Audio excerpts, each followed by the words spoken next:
All right, well, it's a pretty nice day in Michigan to be the last Monday of December 2024. No snow, it all melted away. Got some rain yesterday, so no riding yesterday, but I thought, hey, it's a nice day. Let's go for a ride. I also need to scrub in my new TKC80 tires.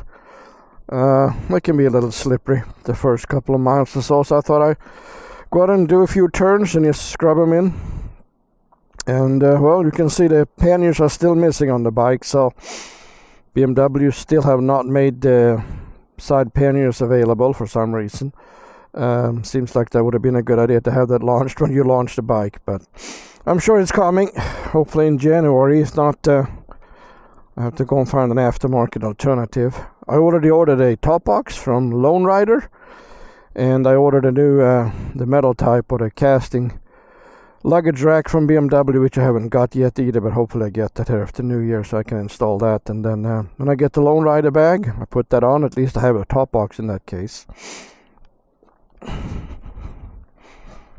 All right, let's scrub in some tires.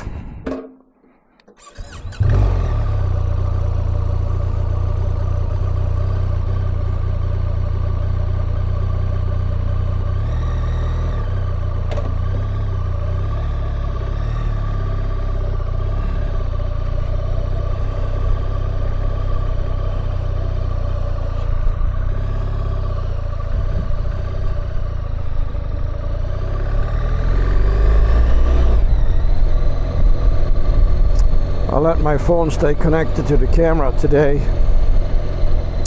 I did a ride a couple of days ago where I was filming for about 20 minutes, and when I was looking at the clip afterwards, I could see that the only thing I did was filming my GPS units and the TFT display. So trying to do a better job today, actually get the road in front of me.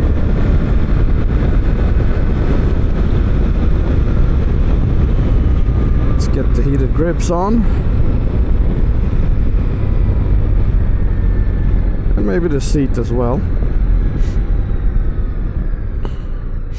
Alright, so the tires, I did swap to TKC80s from the stock tires that came on it. It was Metzler Curve 4. Nothing wrong with those tires. I do have a few sets of the TKC80 laying around the house. I bought quite a few of them when they stopped making them a few years ago. I guess they're going to start making them again in 2025, so that's good. I can replenish my stash. The reason I like TKC80 is they're easy to spoon on and off with just a couple of tire irons on the trail. Just in case you happen to get a gash in the side of the tire and you need to add a tube in there. Let's get the windshield up a little bit. It gets a little more silent around the helmet. And I did put the TKCs on at home in my garage, and I made a video on it. I used a Rabaconda I bought about a year ago, I would say I bought it. But I've seen a lot of videos of people using the Rabaconda, and they say they're using it for the first time, and they put it together and they flawlessly change the tire. I unpacked it, and I kind of browsed through the manual before, and I watched a couple of videos, but certainly it was more cumbersome, and some learning on my side, both rear and front. I'd say the rear tire went really easy on and off. The front, I struggled a little bit getting that off, but certainly it's a good tool. I never used it before, so now when I've done one front and one rear, definitely the rear is really easy to do, so I'll continue using it. There's no faster using the Rabaconda compared to a couple of tire irons. I'm used to use the center stand as the bead breaker and then just the 2 tire irons. The difference is the Rabaconda does not scratch your rims, and I thought now, having a new bike and a new model of the bike in 2025, I thought I will try to not scratch the rims until I hit the first rock with them. Then I guess I don't care anymore, but right now I really care, so I'm gonna continue using the Rabaconda. The TKCs are great tires. They're great grip even on tarmac when they are scrubbed in. They really have a good grip on the asphalt. Off-road, I said it before, tires are black and brown. I really don't care what it is. It's nice to have knobs if it's sandy or muddy, but besides that, I don't care about the brand. But I like the fact that they're easy to spoon on and off when you're on the trail.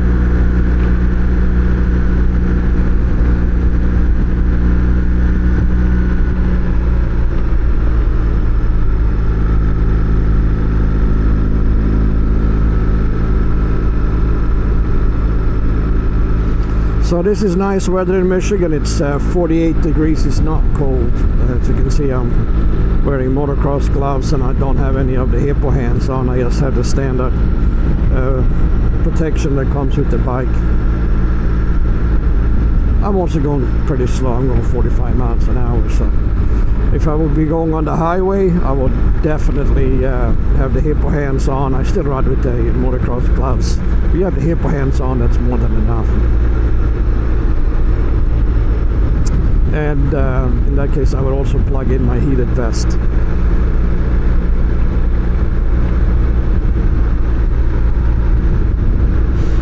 So it's unusual that it's this nice in Michigan, end of December. And I plan on going down to Georgia and ride the BDR-X down there. I think it's called it's a strange name, Chattahoochee BDR or something like that. It's about an hour and a half, 2 hours north of Atlanta. So it's in the northern part of Georgia. So I don't gonna trust the weather up here. I need to get the bike on a trailer to take it down there, and it's about a 10, I think 11-hour drive maybe or so. So I'll trailer my bike down there and to the BDR. I think it's a 3-day BDR. I haven't looked at all the details, but it looks about 350 miles or so from my read. So I'm gonna go to the BDR website and take a look at the details and download the tracks. So I'll create a movie on that as well, just the preparation for the BDR, and then film the BDR as well. Again, I don't know what to expect down there, so I only ridden one BDR before. That was Colorado. I really liked the one, especially down in the Ouray area. I don't think the one in Georgia is going to be as technical. I can't believe it's going to be that much rocks and obviously elevation changes, but we'll see. And then I will do a video just summing up my total expenses for it. It is possible that I will have to actually either rent or buy a trailer. And if I do buy a trailer, I will most likely buy a covered trailer that I will set up for bike transport. It would be nice to be able to, obviously, to have my own bike and gear in there, but I also like to set it up so I can have a friend with me if we go somewhere else during the winter. Normally in Michigan, January, February, March can be snowy and salty on the roads, then it's hard to get in and out with the motorcycle. The heated grips are getting too hot. Let's turn them down a little bit. There we go. Then go to 1.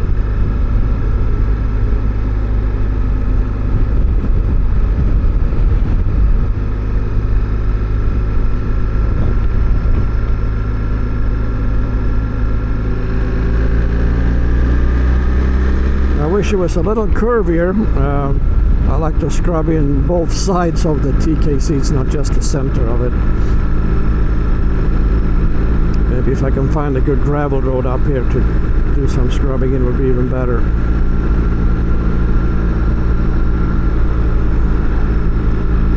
I'm going to use the cruise control here just to keep the speed limit. As you can see, my phone is connected, it says it's 45 miles an hour speed limit. I set the cruise on 47. I assume the BMW speedometer is not 100% accurate.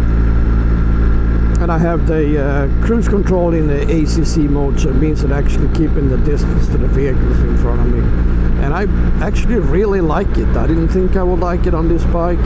I had an R18B before and I did not enjoy it on that. I love it on all the cars I have, but on bikes did not feel good. But I took this bike to Cleveland to meet a buddy one day, and it was raining when I went there, and the adaptive cruise worked fantastic, so I'm keeping it on.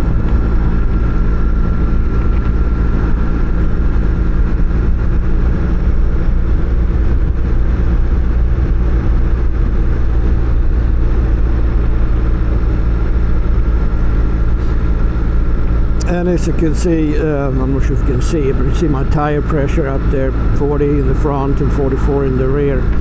I just put new tires on, so let's take a look. That's clearly too high tire pressure. So let's go to the vehicle areas, and let's go to the tire pressure area, which should be the fourth screen over. So as you can see, if you can see it, the spec says 36.8 or 37 in the front, and I'm over 40. And rear says 42.6 or 43, and I'm at 44, so I'm close in the rear. You can also see that, if you can see it on the screen, it says that I'm 3.7 high on the front and 1.7 high on the rear.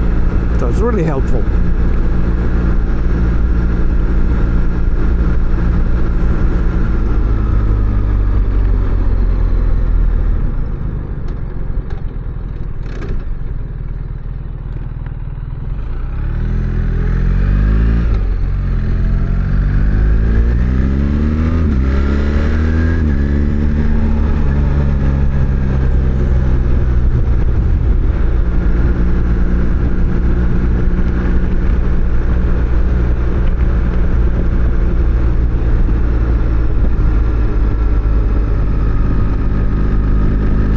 And I don't think I got back to everybody regarding the GPS, but my center GPS, which is a Garmin 6, I had a typical Garmin issue with the BMW Navigator 6, with the ghosting, that all of a sudden it starts just like a ghost is pushing the screen. So I dreaded getting that back to Garmin. I thought that would be a pain, but I called the 800 number to Garmin. They answered the phone really fast. I got a live person, explained my issue. They were well familiar with it.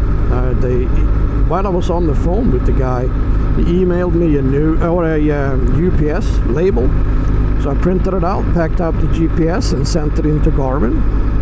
He told me I'm not going to get my unit back, but I will get a refurbished unit with a different screen on it. That's apparently the new screen should have fixed a ghosting problem, so we'll see. This is my third ride, I think, with it, so I don't have any experience with it yet. I hope to go out and ride one day when it's a little colder outside. That was also an issue with my old one. If it's, I don't know, 25, 30 degrees, it seemed to be an issue with it as well. And I never had those issues with the Garmin XT that I have on the left here, so we'll see.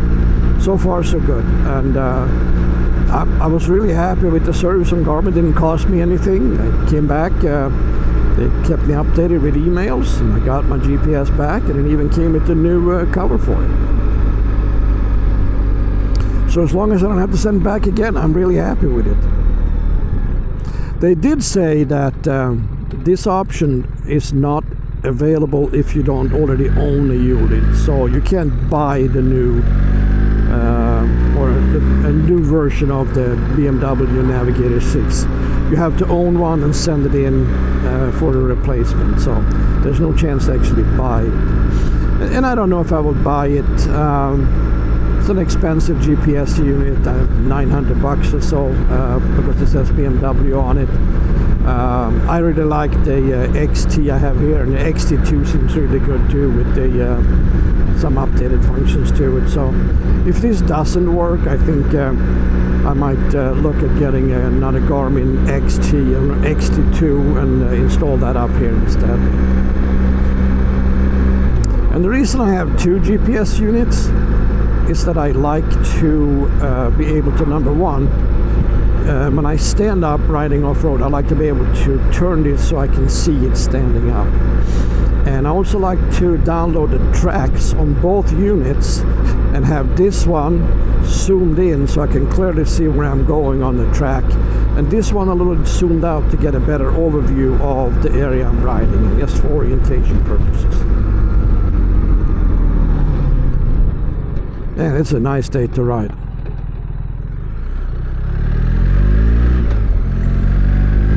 Alright, do some scrubbing here.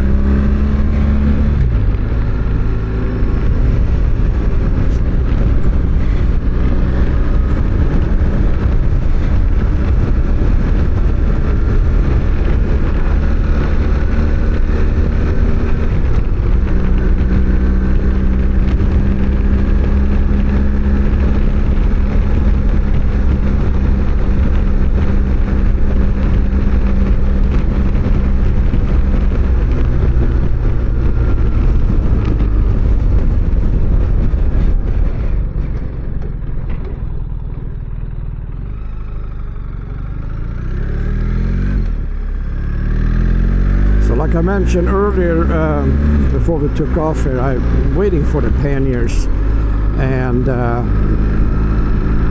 you know, I like the look of the ones that are coming from BMW. I'm not sure who makes them. I think it's Touratech. They look really nice. I like to have the panniers, the side boxes. The top box, I already ordered one from Lone Rider. I like the look of that one. I liked all the different functionalities to have on it, and to a very decent price. I think the whole thing was like $650 with a mounting plate,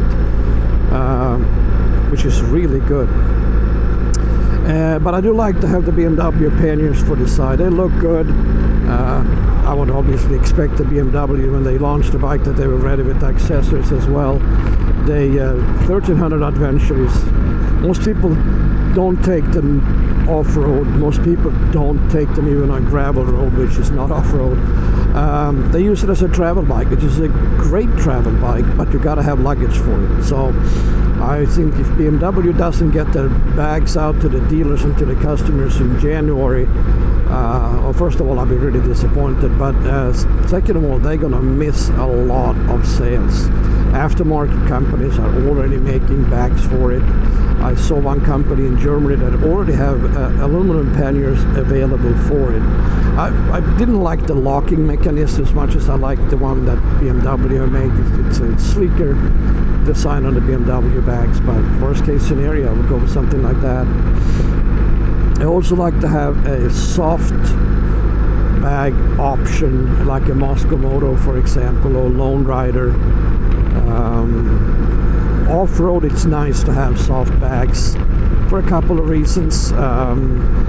If you're in an area that you, for some reason, put your feet down and get off the pegs, don't put a foot down or paddle with your feet, which really you shouldn't do, but if it happens, you can get your ankle stuck between the bag and the ground, and people have obviously broken their ankles doing that.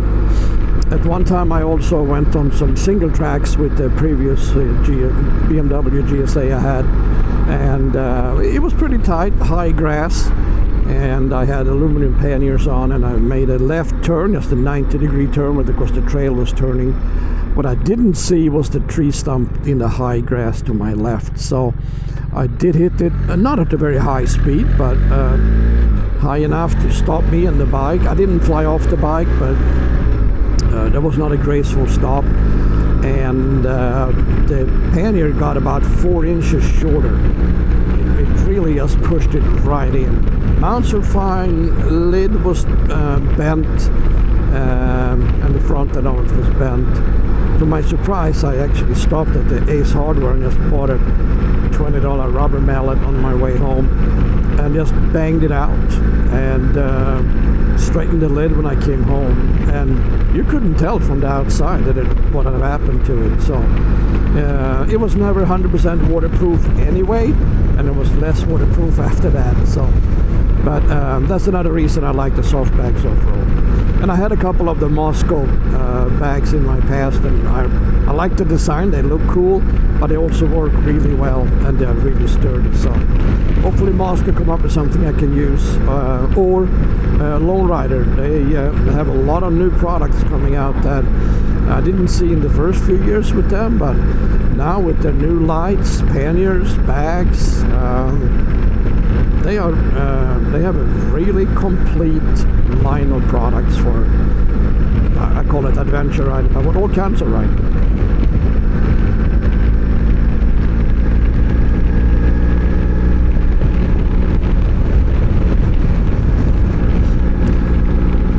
I like to use the cruise control even in areas like this. It just not to be lazy, but it's to make sure I don't speed. You can use it down to I think 20 miles an hour. So when I'm in areas there's a 25 mile an hour speed limit, I actually use the cruise to stay legal. It's very hard to drive that slow or ride that slow. Temperature is a steady 48 degrees, so nice warm day. Like I said, I don't have a electric vest or any liners on. I have a pretty thin climb collar spot jacket and pants, just a t-shirt under it. I'm perfectly fine. Obviously the adventure bike has more wind coverage than the normal GS would. The tank obviously blocks a lot of the wind, and so does some of the other plastic things up front. And mine came with the bigger windshield. I don't like the look of it, but it's nice when it's cold. And I always want to look over the windshield. I don't want to have a windshield I look through. So, but eventually, when the aftermarket company comes out, I'm gonna get the lower windshield. I'd like to get a smoked one if I can. It looks nicer.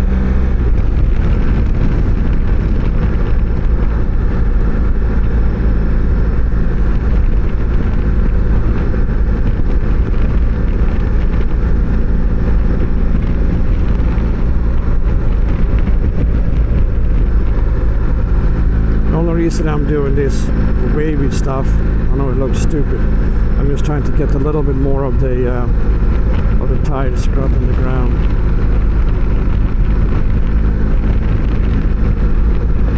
So next day when it doesn't rain or snow, I'm gonna go out and hit some of the gravel roads around here. There's a couple of off-road parks around here. It might be a good time to do it. During the winter, normally the mud and stuff are frozen, so the off-road riding becomes much easier. You don't get stuck in mud and water. I call it hero dirt because it makes everybody look good.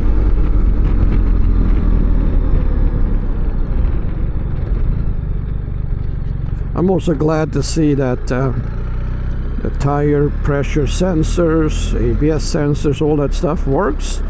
After I took the wheels off to replace the tires and put it back on again, and brakes are working, so I'm a happy camper.